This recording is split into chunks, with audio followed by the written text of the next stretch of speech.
Your health. It's the most important thing in the world and the one thing most of us take for granted. You never know when it's going to fail you, but one thing is for sure, the best way to protect your health is to be well informed.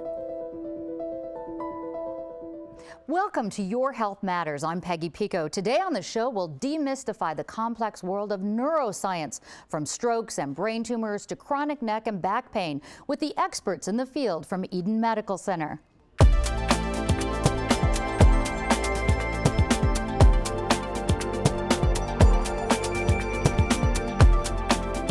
You probably know someone who's had a stroke because strokes are the third leading cause of death in America and a leading cause of adult disability. The good news is that up to 80% of those strokes are completely preventable. How?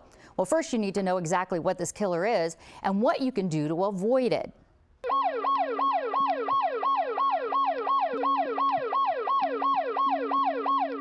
Stroke is a blood vessel disease in the brain that can be of essentially three different types.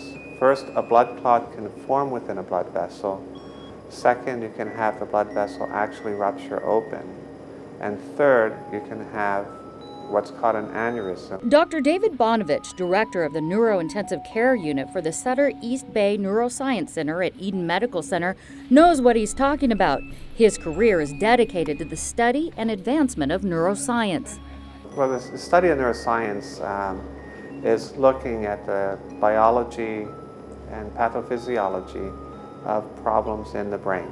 My particular area of interest happens to be in blood vessel diseases, and in particular those blood vessel diseases that cause problems with the brain and spinal cord and need aggressive treatment in an intensive care setting.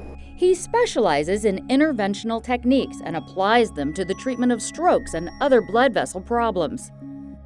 Very exciting work, it's very rewarding work, but the most cost-effective way of treating stroke isn't waiting until it happens, but doing something before it happens at all.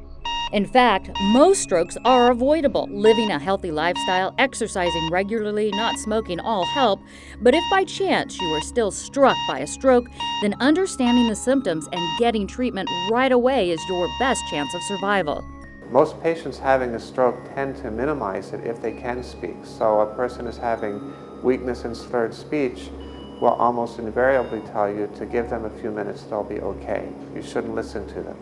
Get them to the hospital immediately because, again, time is brain. When brain cells die during a stroke, the functions controlled by that area of the brain are lost. But fortunately, there have been some incredible advancements in how doctors can treat strokes and other blood vessel diseases such as aneurysms.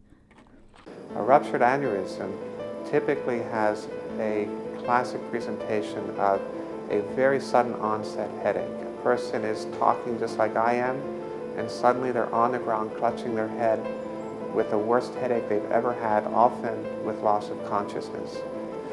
What I do as an interventionist is what's called first a diagnostic cerebral angiogram, in which I take catheters, put them in the femoral artery of the leg, just like the cardiologists do, go up to the aorta, but instead of going into the heart, I put my catheters into the carotid arteries in the neck and the vertebral arteries in the back of the head, and inject dye. I try and get the catheter into the aneurysm itself, and through those catheters I put a series of coils which then ball up inside the aneurysm, taking up space, causing the blood to flow sluggishly within the aneurysm, and that sluggish flowing blood will clot very quickly if it's not moving. In this way we can seal the aneurysm off from the rest of the circulation and prevent it from bleeding again.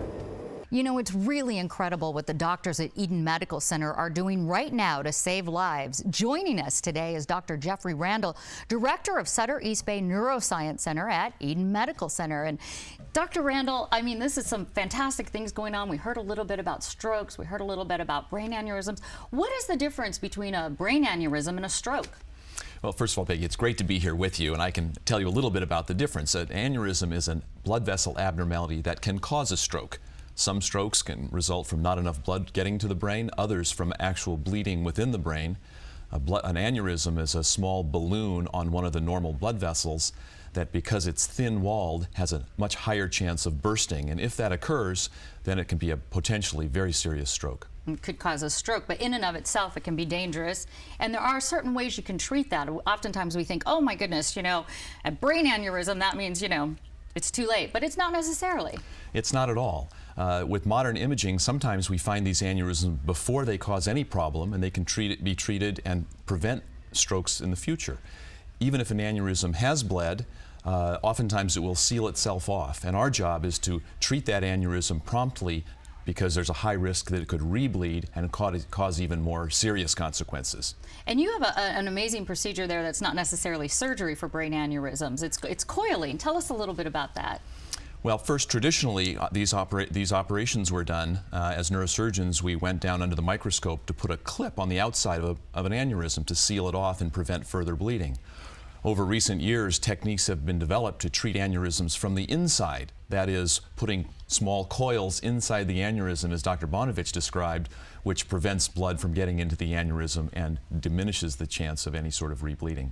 Do those coils stay in there, or do you take them out? They stay permanently and cause no problem whatsoever. Wow. Can't even feel that they're there. Wow, fantastic. And can you make a full recovery from a brain aneurysm? Absolutely. With prompt treatment, oftentimes patients now, using current technology and with the critical care capabilities that we have, patients can oftentimes make a full recovery, get back to their normal lives. Wow, fantastic. If you had to say the one thing that would make the best outcome for a brain aneurysm patient, what would it be? In the case of someone who's actually had bleeding from an aneurysm, the most important thing is to get prompt attention and to get to your emergency room and get transferred to a center that has the expertise, whether it be coiling, surgery, the critical care expertise, to take care of these problems right away. Absolutely, some good advice, and we're going to talk more about that. When we come back, you'll find out about the many ways doctors in the neuroscience unit are treating and in many cases curing brain tumors.